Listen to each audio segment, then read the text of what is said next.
La conferencia magistral del día de hoy con el tema el papel de las tecnologías digitales en la mediación del aprendizaje, y para ello se encuentra con nosotros la doctora Ximena Chao Rebolledo.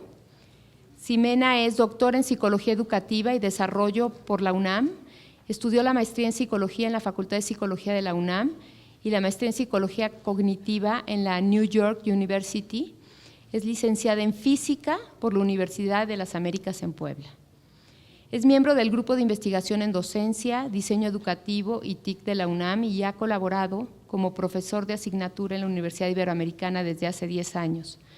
Ha sido asesora en materia educativa en la Coordinación General de Educación Intercultural Bilingüe y de la Dirección General de Educación Superior para Profesionales de la Educación de la SEP, así como también en el CONAFE, la UNESCO y la UNICEF. Su campo de investigación abarca el estudio de procesos sociocognitivos y neuropsicológicos, en particular de los procesos de aprendizaje y la formación de conceptos y categorizaciones mediadas por tecnologías digitales, así como el campo de la enseñanza y el aprendizaje de las ciencias naturales. Es autora de diversos artículos de divulgación científica, así como de materiales educativos, y actualmente la doctora Chao es coordinadora de la carrera de Pedagogía en la Universidad Iberoamericana. Bienvenida.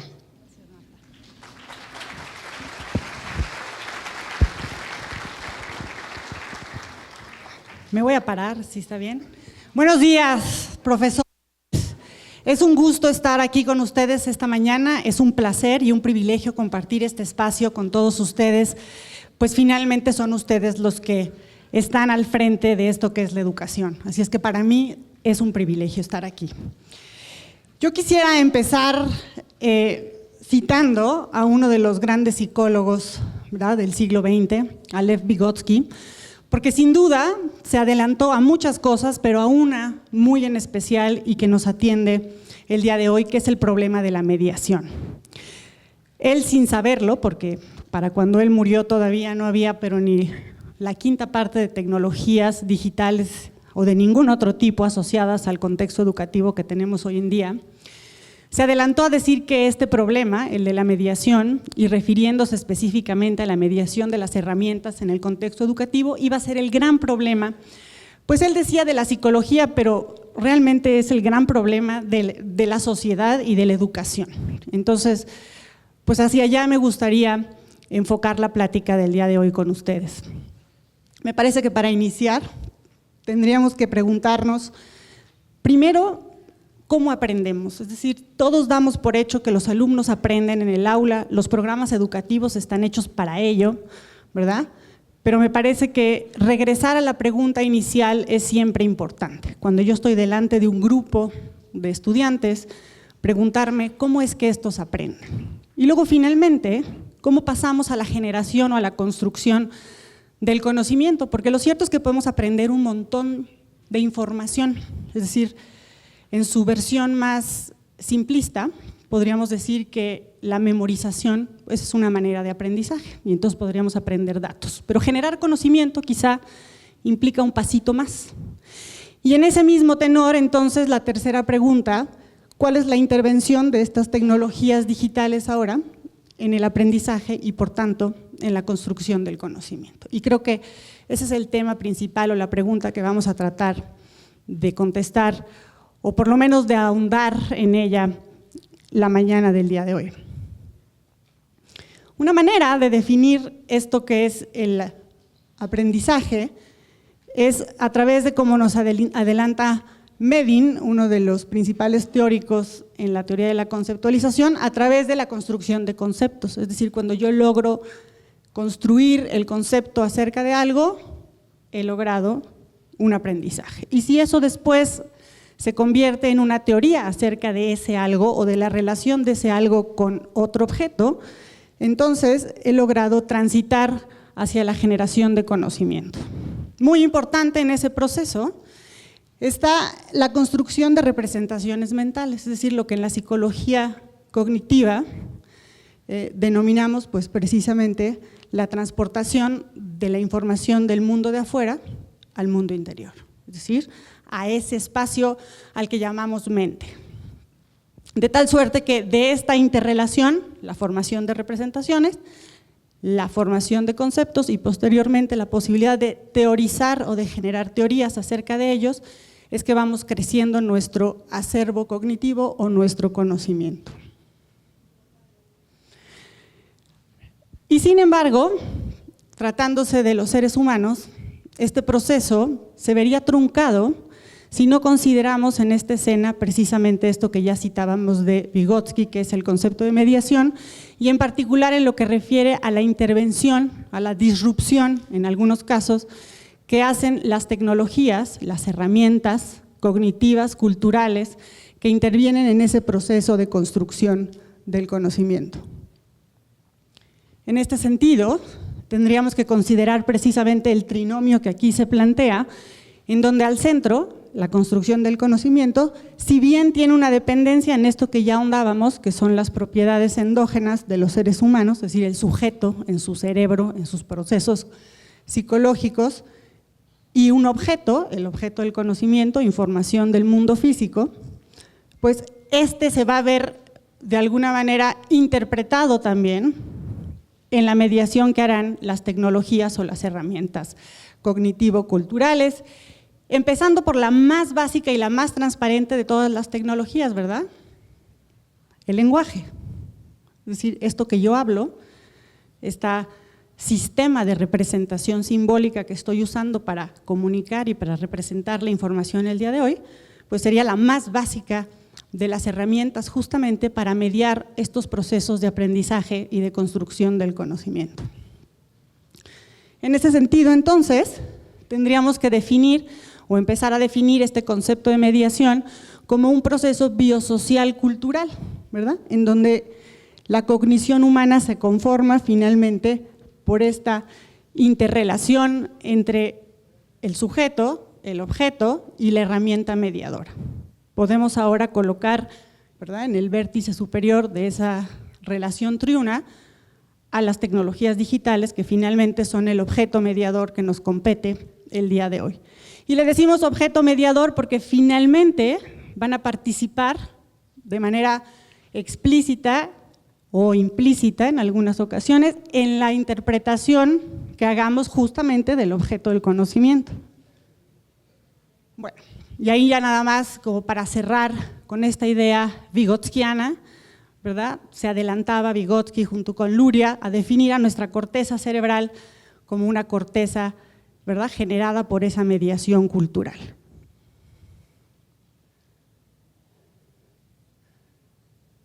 Bueno, lo cierto es que esta historia del uso de herramientas, gracias, ahora sí creo que se ve mejor la pantalla, muchas gracias allá al de la luz. Me parece que esta historia del uso de herramientas, ya empezaba yo a introducir el lenguaje como una de ellas, data de muy antaño desde el punto de vista cronológico, evolutivo de nuestra especie.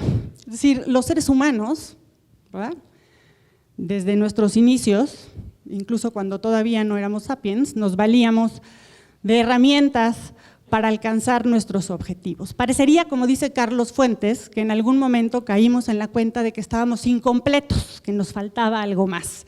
Y ese algo más lo fuimos a buscar precisamente en herramientas o en tecnologías que estaban en el mundo de afuera, ¿verdad? Después las incorporamos a nuestro organismo y en el caso del lenguaje, pues parecería ya incluso que es un producto interno, es decir, que lo generé yo desde mi organismo. Hay una relación, ciertamente, pero el origen de este uso de herramientas está en el mundo físico. Usamos herramientas en algunas ocasiones de manera específica, todas aquellas que sirven para un propósito concreto, y normalmente ese propósito está ligado a remediar algún tipo de capacidad orgánica. En el caso de la ilustración, ¿verdad?, tanto el orangután como el muchacho que está a punto de hacer una pesca utilizan la lanza como una extensión, ¿verdad?, del brazo o incluso como una especie de ayuda para aumentar la fuerza en el impacto hacia la presa.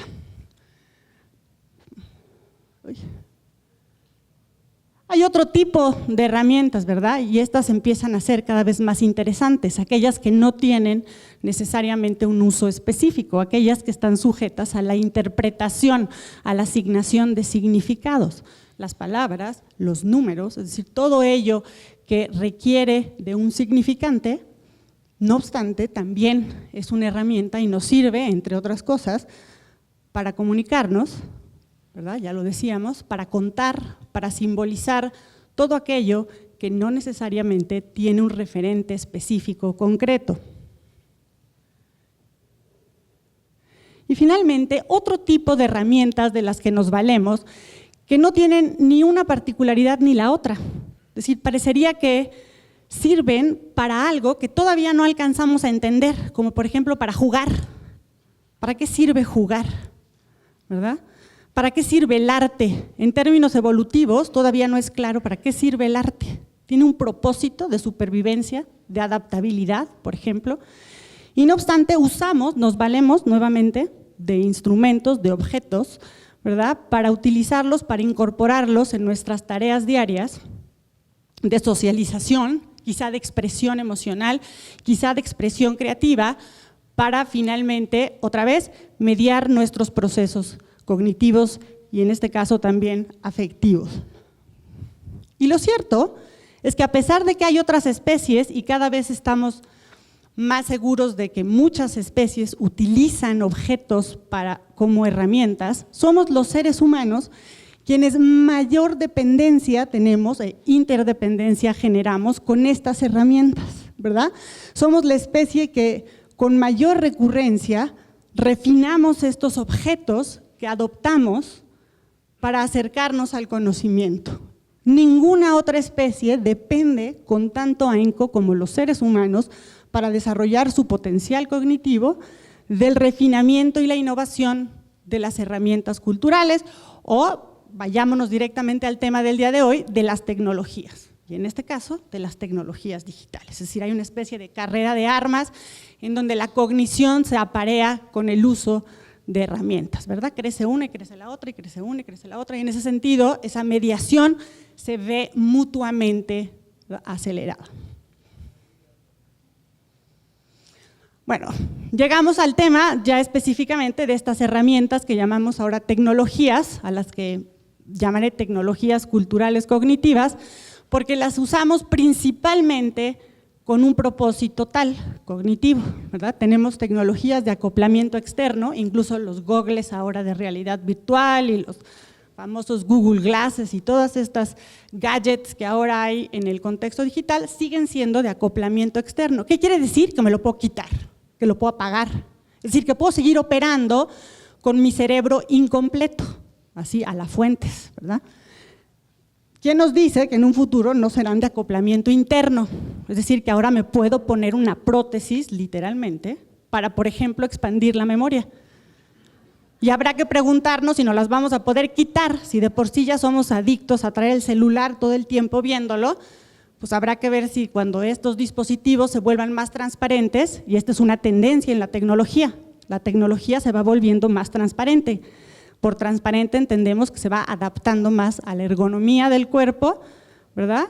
Y a la usabilidad, es decir, a la capacidad de que esto se vuelva cada vez más manejable. ¿Se acuerdan los teléfonos celulares así de tabique? Esos hasta pesaba traerlos, había que dejarlos por allá, pero ahora ¿a quién le pesa traer? ¿Verdad? El aparatito ahí delgadito, aquí adentro todo el mundo lo trae, ¿verdad? Y hay quienes traen incluso el auricular puesto de tiempo completo. Entonces llegará un momento seguramente que este acoplamiento, ¿verdad?, sea mucho más de orden interno. Lo cierto es que en todos los casos estas tecnologías funcionan principalmente como tecnologías para la integración de la información, ¿verdad? Nos ayudan a integrar simbólicamente, pictóricamente, es decir, icónicamente, de tal suerte que nuestras tecnologías se convierten ahora en una suerte de prótesis cognitiva, ¿verdad? Una prótesis cognitiva que nos permite comunicarnos, organizar, conceptualizar, almacenar de manera más efectiva, operar analíticamente la información y también analógicamente en todo momento, ¿verdad? En todo momento. Y si nosotros lo sabemos, nuestros alumnos de las generaciones, ¿verdad?, más recientes lo saben mejor, porque ellos están conectados constantemente con estas prótesis cognitivas. Bueno, nada más como para sintetizar hasta acá, esta apropiación de las tecnologías la llevamos a cabo a través de dos funciones principalmente, a través de factores endógenos, es decir, nuestra cognición se presta, nuestro equipamiento neurocognitivo está listo para incorporar estas prótesis y finalmente también a través de factores externos, es decir, a través de esto que eran las acciones de mediación y en el contexto de la educación y particularmente de la educación escolarizada, a través de nuestras acciones pedagógicas. Hay profesores que quisieran sacar los teléfonos celulares del salón. Habría que preguntarnos, ¿verdad?, hasta qué punto esto es de alguna manera una falta de oportunidad, dado que nuestros alumnos están ya totalmente conectados con sus prótesis y no debiéramos aprovecharlo para justamente abordar algunas de las funciones que ya mencionaba yo antes.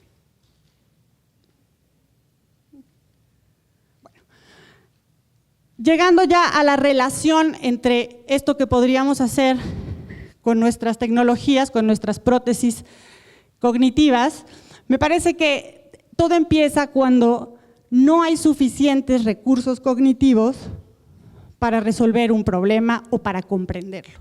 Ahí es en donde está el potencial de esta mediación tecnológica. Hay algunos problemas que no les es suficiente la mediación tradicional para llegar a la solución, es decir, la solución sigue siendo una incógnita y entonces si nos quedamos, digámoslo así, en las pedagogías, ¿verdad?, tradicionales, la mediación iría directamente a los procesos cognitivos, en ayudar al alumno con sus medios cognitivos endógenos a enfrentar el problema y llegar a una solución.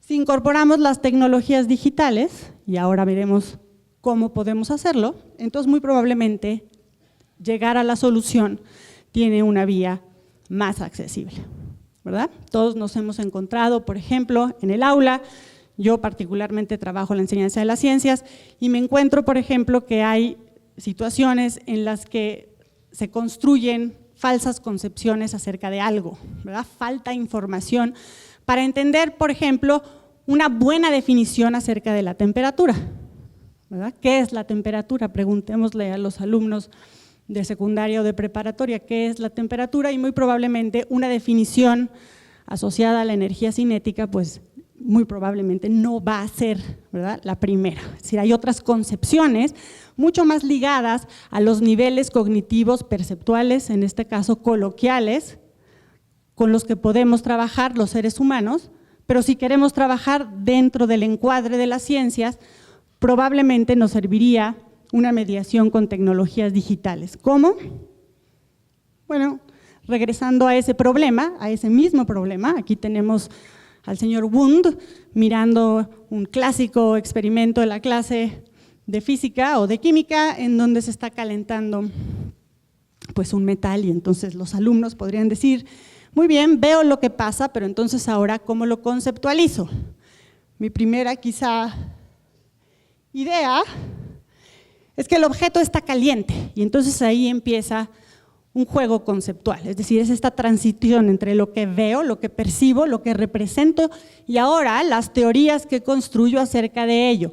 No puedo ir más allá porque mi propia percepción, mis propios recursos cognitivos no me lo permiten, es decir, veo el fenómeno en la escala mesoscópica en la que lo puedo ver. No puedo ir más allá, no tengo visión de rayos X, ¿verdad? Pero sí tengo un programa, una simulación, por ejemplo, que me permite entender el fenómeno ahora desde su visión microscópica. Entonces el alumno puede profundizar y cambiar su estatus cognitivo de está caliente a hay un aumento en la energía cinética de las partículas, ¿verdad? Y entonces vamos generando nuevas teorías en ese cuerpo de conocimientos porque finalmente las vamos observando. Y si esa simulación que aparece ahí en la pantalla ahora es interactiva, es decir, ahora puedo hacer una variación de los parámetros que componen al fenómeno que estamos estudiando, entonces le da mucho más riqueza al proceso de aprendizaje, porque entonces ahora puedo formular y contestar hipótesis relacionadas al fenómeno estudiado. Y entonces puedo entender la primera ley de la termodinámica observando, ¿verdad? Y puedo entender la relación entre energía térmica, energía cinética, temperatura, etcétera, variables que en un sistema mesoscópico no se ven. Las puedo medir, pero no las puedo observar. Y no puedo generar una teoría acerca de ellas que sustituya probablemente a mi intuición inicial, que es que el objeto está caliente. De tal suerte entonces que empezamos a entender, ¿verdad?, en este diálogo de mediación que tienen las tecnologías en los procesos de aprendizaje, que estas posibilitan, ¿verdad?, o abren la puerta para explorar los fenómenos físicos en este caso, pero fenómenos de todo tipo, ¿verdad? En lugar de un mechero podría yo haber puesto ahí la corriente eléctrica, o podría yo haber puesto cualquier otro sistema, ¿verdad?, que pudiéramos explorar a través de estas herramientas, porque lo cierto es que idealmente estas tecnologías amplían nuestros portales sensoperceptuales y cognitivos, porque nos dan un panorama mucho más amplio o mucho más profundo de los fenómenos que estamos aprendiendo o con los que estamos teniendo contacto o de las experiencias. Imaginen ahora esto no siendo una pantalla, esta sería una versión bastante común hoy en día para generar un escenario de aprendizaje. Imaginen ahora una inmersión total en un espacio virtual, ¿verdad? Como las que suceden ahora no solo en el aprendizaje en los contextos escolares, sino por ejemplo en los contextos de entrenamiento de Sedena, ¿verdad?, en el ejército, cómo se entrena, por ejemplo, para atender situaciones de peligro o de atención a víctimas ante fenómenos climáticos o terremotos, etcétera, donde los soldados les ponen sus gogles y entonces empiezan a conocer las variables del contexto en un ambiente simulado, ¿verdad? No necesitan que ocurra el fenómeno desastroso para poder aprender cómo actuar. Ahora lo podemos observar precisamente mediado por estas tecnologías.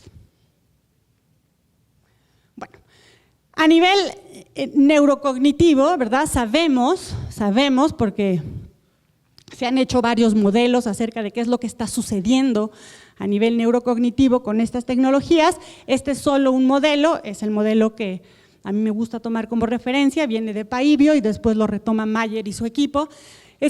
Sabemos que hay una integración en la memoria de trabajo de las vías sensoriales por las que viene esta información. Y como sabemos que es en la memoria de trabajo donde se integran, por ejemplo, los sonidos, las palabras, las imágenes que proceden de estas tecnologías, por ejemplo, los ambientes multimedia, como sabemos que es en la memoria de trabajo, sabemos también que tenemos que tener cuidado con no saturar ese espacio de aprendizaje. La memoria de trabajo es dentro de todo, y está mal que yo lo diga, pero es limitada, ¿verdad? Con todo y lo grandiosos que somos cognitivamente hablando, nuestra memoria de trabajo se satura fácilmente y eso lo sabemos desde mediados del siglo pasado incluso. De tal suerte que tenemos que ser muy cuidadosos de cómo diseñamos estas tecnologías y cómo las introducimos en los procesos de aprendizaje para evitar, ¿verdad?, lo que algunos autores llaman la famosísima infoxicación, ¿verdad?, que Alvin Toffler en una de sus famosas novelas ya nos adelantaba, la cantidad de información que va a fluir en el medio sociocultural en las próximas décadas, y ya estamos en esas décadas, podría llevar a una intoxicación, en este caso infoxicación de nuestros sistemas cognitivos. Se puede, es decir, hay toda una serie de estudios que hemos realizado y que otros grupos han realizado en donde, por ejemplo, una simulación o un programa que contiene mucha información, sonidos, palabras, imágenes, velocidad de entrada de las imágenes, de las palabras, en lugar de generar un aprendizaje, está generando una situación disruptiva. Entonces, tomemos en cuenta que la manera en la que estas tecnologías actúan sobre nuestro equipo neurocognitivo, ¿verdad?, es principalmente a través de esta integración, de esta acoplación de las distintas modalidades sensoperceptuales en la memoria de trabajo. De tal suerte que el uso que hagamos de ellas, la disposición que hagamos para ponerlas al servicio del aprendizaje, tome en cuenta este parámetro de saturación. Por eso los alumnos a veces o nos atienden a nosotros o atienden a sus redes sociales o no atienden a ninguna de las dos, ¿verdad? Ese es el principal deseo de sacar los celulares del salón, porque o están allá o están acá. Es cierto, hay una saturación, no se puede todo. Entonces necesitamos introducirlas de manera estratégica.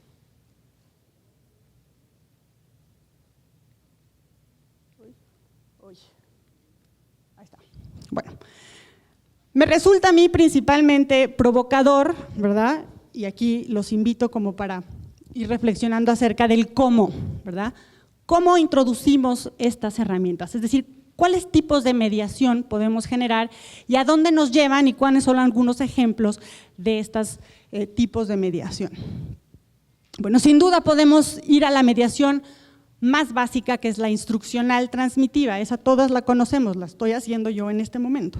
Si todo mundo sabemos que podemos transmitir el conocimiento como cualquier transmisor y receptor de información, y sin duda las tecnologías digitales son muy buenas para ello. Todas las aplicaciones, o la mayoría de las aplicaciones que traen en sus teléfonos, tienen esta característica, ¿verdad? Hay quienes incluso traen el vademecum, ¿no?, cargado en su teléfono celular, o un diccionario, o alguna de este tipo de aplicaciones, en donde finalmente sirven para aprender es decir, son de consulta, ¿verdad? Ahí está todo guardado en esos programas. Hay otros instruccionales un poco más dinámicos, por ejemplo, las aplicaciones o los programas que sirven para enseñar una segunda lengua, y finalmente la finalidad es la misma, la finalidad en la mediación, ¿verdad? Son para aprender tutoriales, objetos de aprendizaje, eso que dice ahí las ODAs, algunos programas, ¿verdad? Son para aprender son recursos que funcionan de manera instruccional, y no se diga de enciclomedia y todas estas otras, ¿verdad?, dispositivos que finalmente llevan a ilustrar, a transmitir contenidos curriculares. Hay otro tipo de mediación, y me parece que a partir de se pone más interesante el uso que podemos dar a las tecnologías o el tipo de situaciones que producen estas tecnologías digitales. Mediación de apoyo o auxiliar. Aprendemos con las computadoras, ¿verdad? No sino con. Aquí ya hay un diálogo, ¿verdad? Hay un diálogo entre el factor endógeno, ¿se acuerdan? Mi cognición, mis procesos de percepción, de atención, de formación de conceptos, etcétera, y de ese elongamiento, de esa capacidad de engrandecimiento perceptual y cognitivo que pueden generar las tecnologías. Por ejemplo, pueden facilitar la manipulación y la consulta de la información. Cualquier buscador, ¿verdad?, Google, Yahoo, el que sea, es uno de estos dispositivos tecnológicos de apoyo. Puedo trabajar con, ¿verdad? Si la sesión didáctica ahora incluye el uso de los móviles en el salón para buscar información para algo, para generar algo, entonces estamos usando esos dispositivos como unas buenas prótesis de apoyo a la búsqueda de información. Si ahora esos teléfonos celulares pueden funcionar, o esas tabletas pueden funcionar para, por ejemplo, analizar información en una hoja de cálculo, la información por sí misma no dice nada. Lo que funciona es precisamente esa mediación auxiliar. ¿Qué podemos hacer con? ¿Verdad? No nos transmite nada realmente la pura pantalla, es con. En un siguiente momento de mediación, ahora con cuestiones un poco más sofisticadas en tanto a las tecnologías, podemos tener una mediación multirepresentacional e interactiva, como el caso de la simulación que platicaba yo, ¿verdad?, cuando veíamos a Wundt observar al mechero. Es decir, las tecnologías digitales nos facilitan la múltiple representación de los fenómenos. Los podemos representar visualmente, los podemos representar sonoramente, los podemos representar ápticamente, ¿verdad? Algunos de ustedes quizá conocen el famoso dispositivo de Xbox, el Kinetics, ¿verdad?, en donde todo depende de la forma en la que me muevo, es decir, voy sorteando el espacio de aprendizaje a través del movimiento de mi cuerpo, voy generando situaciones, en este caso son juegos, ¿verdad?, pero pensemos que finalmente estos dispositivos pueden generar espacios de aprendizaje a través del movimiento. Facilitan la representación múltiple y facilitan entonces la integración de modalidades sensoperceptuales diversas, ¿verdad? Cosas que, por ejemplo, un libro de texto no permite. El libro de texto se queda en la representación simbólica, semántica, ¿verdad?, en lo escrito, y en la representación icónica, pero icónica no interactiva. Es la foto no se mueve, ¿verdad? Y a veces nuestros alumnos no terminan de entender un cierto fenómeno porque la foto es fija, no la puedo accesar, no la puedo manipular, no puedo saber qué pasa si le cambio una cosa u otra y por lo tanto no me deja hacer una hipótesis predictiva. El aprendizaje con estas herramientas sería a través, ¿sí? Hemos pasado entonces de, con y ahora a través. Ahora estoy generando un ambiente completo, ¿verdad?, de interactividad en un ambiente de aprendizaje. Y finalmente, una de las más importantes me parece hoy en día y que además nuestros estudiantes la reconocen como importante y útil en sus vidas, que es la mediación para la socialización. Todavía nos quedamos a veces en una socialización, ¿verdad?, de tipo superficial, de que si nos hablamos o nos ponemos like, ¿verdad?, o no like, o cuestiones como de un plano bastante básico, pero me parece que si pensamos en las posibilidades de mediación para la socialización que ofrecen estas tecnologías, estamos entrando en un terreno, ¿verdad?, muy fértil, sobre todo para la cocreación, es decir, para la posibilidad de socializar la información e incluso las teorías que hacemos acerca de esa información. Ejemplos de esto son las wikis, todas las wikis. La más famosa es la Wikipedia, ¿verdad?, en donde se construye el conocimiento de manera conjunta. Otros ejemplos de esto son todos esos sitios, todas esas redes, por ejemplo, abocadas a la programación abierta de algún tipo de software, en donde todo mundo le mete mano, ¿verdad?, todo mundo colabora y generamos un producto conjunto. Otro tipo de ejemplos de esta mediación para la socialización son los famosos ambientes de aprendizaje autoorganizados que propone Sugata Mitra, ¿verdad?, con su experimento famoso de The Hole in the Wall, en donde todo mundo participa de las distintas formas de mediación y en conjunto se genera el conocimiento de un grupo. De tal suerte que dependiendo del tipo de mediación, es decir, hasta dónde queremos llegar con las tecnologías, podemos generar distintos efectos en el aprendizaje. Es decir, de qué me puedo valer en términos de estas prótesis, pues dependerá cuál será ese alcance, hasta dónde me ampliaron mis capacidades perceptuales, cognitivas y de socialización. Lo cierto es que si en el entendido de que estas prótesis cognitivo-perceptuales o estas tecnologías digitales nos abren estas distintas posibilidades, entonces empezamos a entender algunas de los beneficios o algunas de los catalizadores que podrían introducir en nuestras aulas de enseñanza y aprendizaje. Uno de los más importantes, decía yo, tiene que ver con la posibilidad de cuestionar, de reflexionar acerca de los fenómenos que ahora logro ver, que ahora logro hipotetizar acerca de y comprobar esas hipótesis a través de la interactividad, por ejemplo. Tiene que ver también con el poder comprobar en tiempo real, decía yo, estas hipótesis y por lo tanto favorecemos el razonamiento inductivo y deductivo, es decir, yo propuse, verifiqué, manipulé, busqué información y concluí. Lo que concluí no fue lo que yo pensaba, bueno, pues entonces va de nuevo. En ese sentido, se van generando ambientes de mayor apropiación del conocimiento, ¿verdad? Estas tecnologías también tienen la capacidad de generar autonomía y de personalizar los recursos. Si ahora pensamos, por ejemplo, en la evaluación en función de portafolios, un apartado interesante en esta evaluación sería de cuáles recursos se valieron mis alumnos para entender cierto fenómeno o cierto recurso. Y los vamos haciendo mucho más críticos, es decir, su literacidad tecnológica se va volviendo mucho más experta, ¿verdad?, en la medida en la que se van personalizando los medios de construcción del conocimiento. Bueno, en general, ¿verdad?, así como para resumir, podemos entender que revelan aspectos complejos a la percepción y a la simbolización, se favorece la manipulación interactiva de variables, se crean ambientes pedagógicamente planeados, ¿verdad? Por ejemplo, en los interactivos o en las inmersiones virtuales, y por lo tanto podemos generar ambientes cercanos a la realidad física.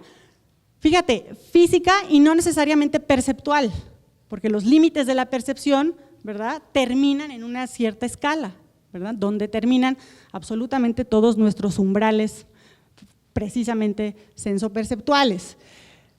Logramos favorecer la asimilación de la información a través de esta posibilidad de representación a través de las tecnologías, se apoya el trabajo colaborativo, se genera interconectividad no solo entre personas, también entre hemisferios corticales, porque finalmente podemos trabajar distintas modalidades de representación.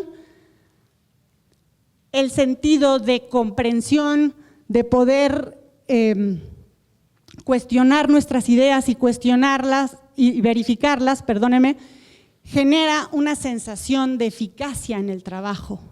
Voy teniendo también una sensación de maestría en lo que hago y por lo tanto se aumenta la motivación. Este es otro parámetro que claramente hemos visto cuando trabajamos, favorecido cuando trabajamos con este tipo de tecnologías, y ese sentido de autoeficacia pues es el que nos lleva a querer seguir aprendiendo, ¿verdad? Cuando los alumnos dejan de sentirse eficaces en su campo de aprendizaje, dejan de querer seguir aprendiendo. Es uno de los principales factores para la deserción escolar. Bueno.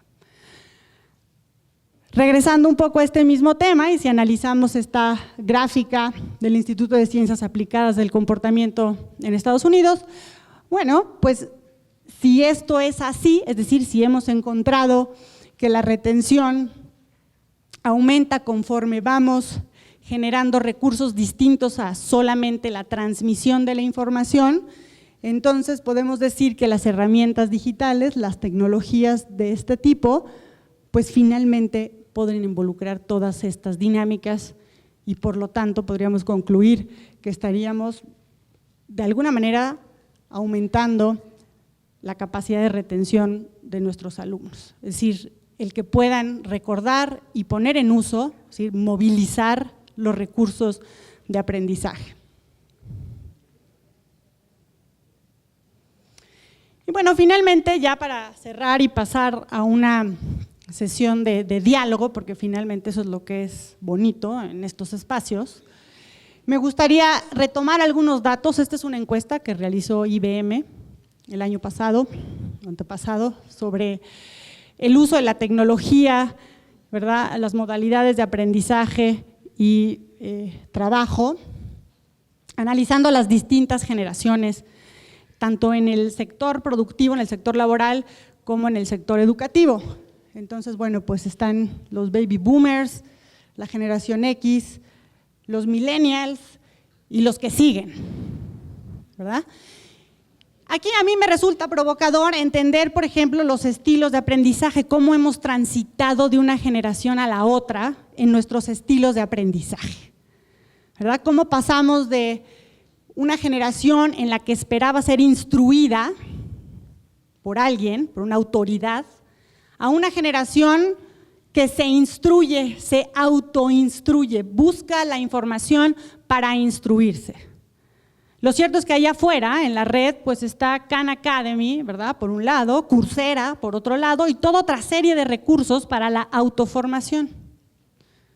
De ahí, por ejemplo, que algunos autores terminen cuestionándose sobre el futuro de la escuela, ¿verdad?, o peor aún, sobre el futuro de los profesores. Son preguntas que andan por ahí, ¿verdad?, sueltas, que a veces a algunos les harán sentido. A mí no me hace sentido porque creo que hay otros aspectos que son muy importantes de recuperar, tanto del rol del profesor como del rol de las escuelas. Pero es interesante entender cuál es la participación de los alumnos en tanto a su proceso de aprendizaje en relación a las tecnologías. Si tomamos ahora el rubro de uso de las tecnologías, pues vamos transitando también a esta idea de la relación inseparable entre las tecnologías. La toma de decisión de los millennials, por ejemplo, está en función de las tendencias que ocurren en los medios de las redes sociales. ¿Cuántos dijeron tal cosa? ¿Verdad? Ahora en las elecciones presidenciales de Estados Unidos esto es muy claro. ¿Por quién van a decidir? Y entonces cuentan cuántas personas hablaron de Trump o de Clinton en Twitter. Y entonces por ahí va, ¿verdad?, la toma de decisión de esta generación. A diferencia de los Zetas, que son los que vienen, ¿verdad?, que tienen que ver más bien con decisiones individuales, individualistas incluso, un poco egocéntricas, porque entonces ahora el medio de comunicación es para yo proyectarme en los medios. De ahí que también se les llame la generación del selfie, ¿verdad? Porque todo el tiempo son ellos en todas partes. No importa si había una obra de arte que valía la pena fotografiar, son ellos con la obra de arte, ¿verdad? Y entonces los vemos a ellos en primera plana. Entonces, ¿cómo podemos, en vista además de su gran expertise con las computadoras, con las tecnologías digitales, con las tecnologías móviles, con las aplicaciones, no solamente son consumidores, son productores, grandes productores de información? ¿Qué hacemos para potencializar eso y llevarlo al aprendizaje?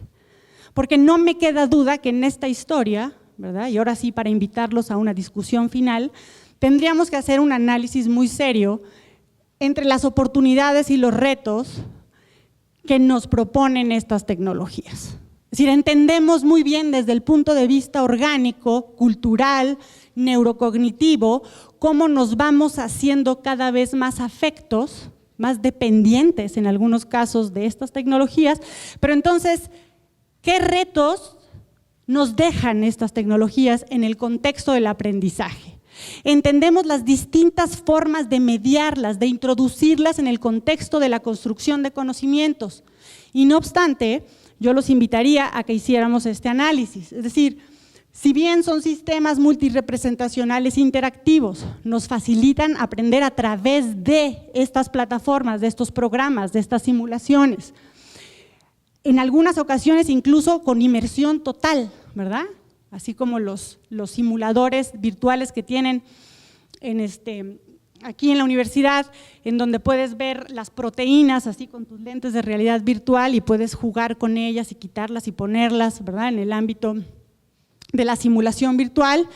Si bien permiten visualizar fenómenos que escapan a nuestra percepción, pues tenemos que tener cuidado, ¿verdad? Sí, yo creo que uno de los retos es cómo diseñamos para no generar esto que ya decía yo de infoxicación, pero también para no disminuir la retención. Todos los ruiditos y las lucecitas y las fotos excesivas, etcétera, generan también, ¿verdad?, una dispersión de la atención. Esos son otros de los retos que tienen estas tecnologías al introducirlas como prótesis o dispositivos para el aprendizaje.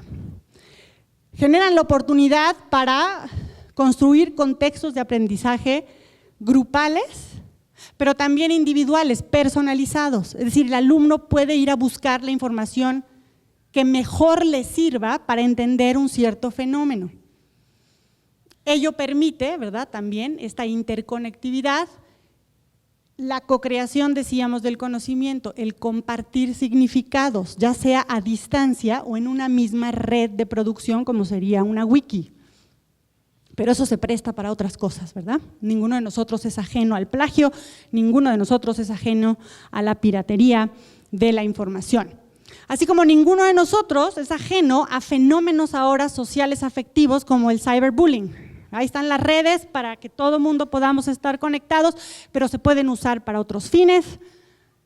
Y finalmente también esta personalización de los dispositivos de las tecnologías digitales puede llevar a un ausentismo social, a un autismo digital, es decir, al estar todo el tiempo en el móvil, por ejemplo, en mi vida virtual, pero dejo de lado mi vida analógica, ¿verdad?, mi vida de carne y hueso, y entonces ahora vamos a los restaurantes y están las familias sentadas cada uno en el dispositivo, o por lo menos los niños los tienen ahí entretenidos y se pierde la posibilidad de esa socialización analógica, le voy a decir, para no decirle digital.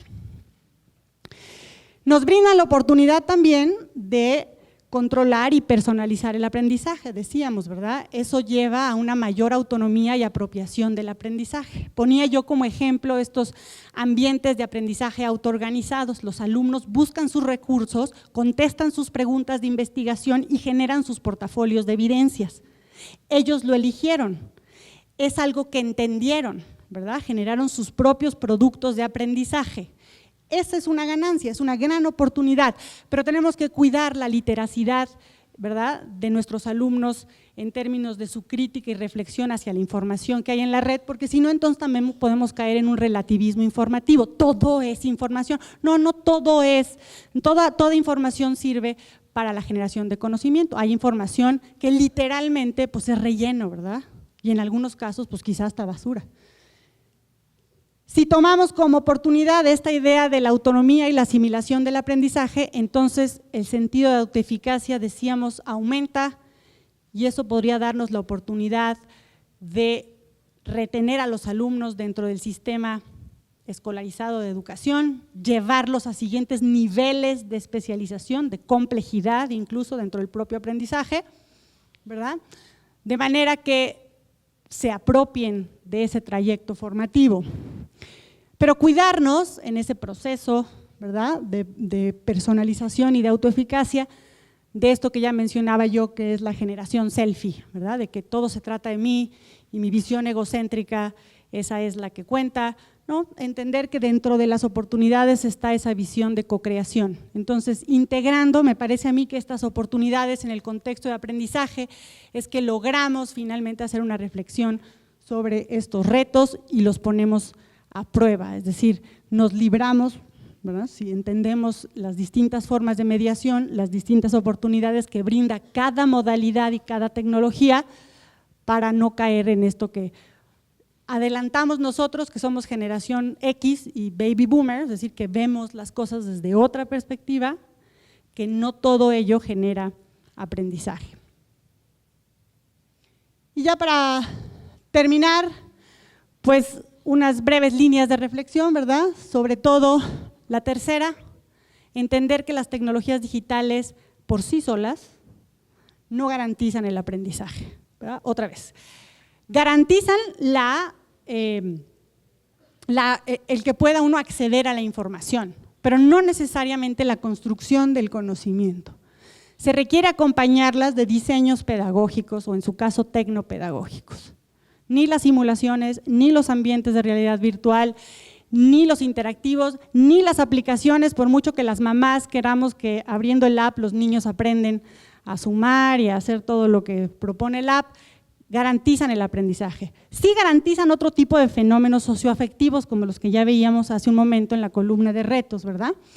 Entonces, bueno, finalmente invitarlos a que en sus aulas, en sus procesos de enseñanza y los de aprendizaje de sus alumnos, vayamos entendiendo en esta visión al aprendizaje como un proceso de mediación o intervenido por la mediación de estas herramientas, en donde se articulan la biología humana, es decir, nuestros procesos neurocognitivos, con las posibilidades de mediación que ofrecen las tecnologías. Y ya para dejarles el micrófono a ustedes, les comparto una muy bonita cita de Seymour Papert, que fue uno de los precursores en la introducción de las tecnologías, de las computadoras, de la programación en el contexto de la educación escolarizada. Y nuevamente les agradezco de verdad la oportunidad de estar aquí, de compartir este espacio y les dejo el micrófono a ustedes para que conversemos.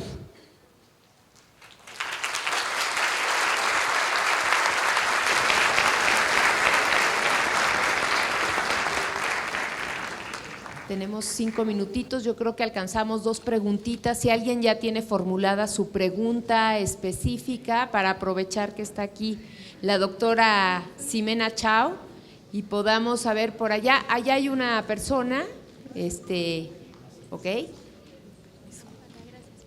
Y le vamos a dar oportunidad a otra persona para poder cerrar a las 12:20 en punto, porque tenemos también el encuentro de expertos. Adelante, por favor. Buenos días, doctora. Su presentación estuvo… Perdón, muchas gracias. Yo solamente quería hacer unas observaciones con base en la información que nos mostró. ¿Pero dónde estás? No te veo. Estoy acá. Hola. Ya, perdón. Sí, quiero hacer unas observaciones con lo que usted nos comentó. Sí. He notado, ya para cerrar, en las conferencias que hemos visto y con la de usted, que pues claro, se nos invita a que usemos las tecnologías.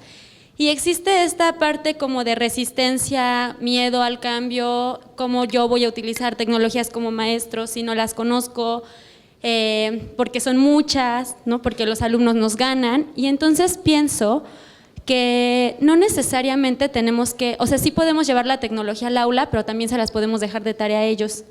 No, o sea, y entonces así no se nos cierra el mundo, porque hay maestros que pueden decir, no tengo internet en mi salón, o no tengo una computadora, o no tengo un proyector, y entonces, ¿cómo voy a incluir las tecnologías yo al salón de clases? Entonces pienso, si los alumnos son sabios y saben usarla, o sea, bueno, me refiero a que nacieron con la tecnología, saben cómo usarla, y si no saben algo, se lo preguntan en internet, entonces no nos debe de preocupar cómo van a solucionar el problema, porque ellos van a hacerlo finalmente. Entonces, por ejemplo, ¿cómo integro yo la tecnología? Yo, por ejemplo, soy maestra de inglés. Usted acaba de decir, es la generación selfie.